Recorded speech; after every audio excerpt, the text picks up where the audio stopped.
La Genèse, chapitre 3. Le serpent était le plus rusé de tous les animaux des champs que l'Éternel Dieu avait fait. Il dit à la femme, « Dieu a-t-il réellement dit, « Vous ne mangerez pas de tous les arbres du jardin ?» La femme répondit au serpent, « Nous mangeons du fruit des arbres du jardin. Mais quant au fruit de l'arbre qui est au milieu du jardin, Dieu a dit, « Vous n'en mangerez point et vous n'y toucherez point, de peur que vous ne mouriez. » Alors le serpent dit à la femme, « Vous ne mourrez point. Mais Dieu sait que le jour où vous en mangerez, vos yeux s'ouvriront, et que vous serez comme des dieux, connaissant le bien et le mal. » La femme vit que l'arbre était bon à manger et agréable à la vue, et qu'il était précieux pour ouvrir l'intelligence. Elle prit de son fruit et en mangea. Elle en donna aussi à son mari, qui était auprès d'elle, et il en mangea.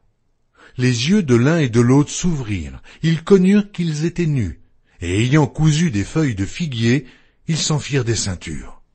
Alors ils entendirent la voix de l'Éternel Dieu qui parcourait le jardin vers le soir, et l'homme et sa femme se cachèrent, loin de la face de l'Éternel Dieu, au milieu des arbres du jardin. Mais l'Éternel Dieu appela l'homme et lui dit, « Où es-tu » Il répondit, « J'ai entendu ta voix dans le jardin, et j'ai eu peur, parce que je suis nu, et je me suis caché. » Et l'Éternel Dieu dit, « Qui t'a appris que tu es nu ?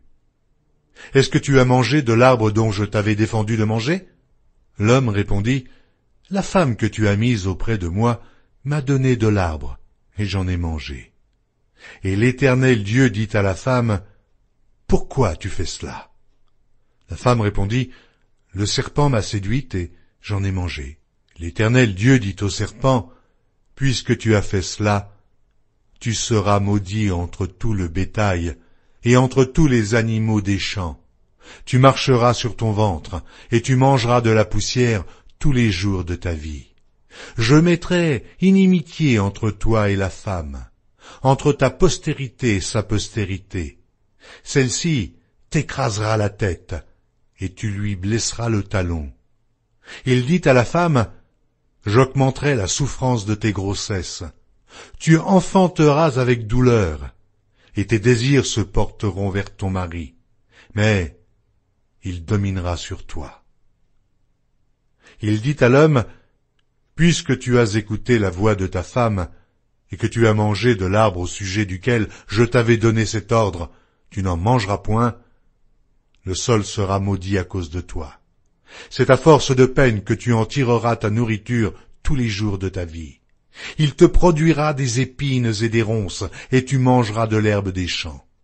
C'est à la sueur de ton visage que tu mangeras du pain, jusqu'à ce que tu retournes dans la terre d'où tu as été pris, car tu es poussière, et tu retourneras dans la poussière. » Adam donna à sa femme le nom d'Ève, car elle a été la mère de tous les vivants. L'Éternel Dieu fit à Adam et à sa femme des habits de peau, et il les en revêtit. L'Éternel Dieu dit, « Voici, l'homme est devenu comme l'un de nous, pour la connaissance du bien et du mal. Empêchons-le maintenant d'avancer sa main, de prendre de l'arbre de vie, d'en manger, et de vivre éternellement. » Et l'Éternel Dieu le chassa du jardin d'Éden, pour qu'il cultivât la terre, d'où il avait été pris.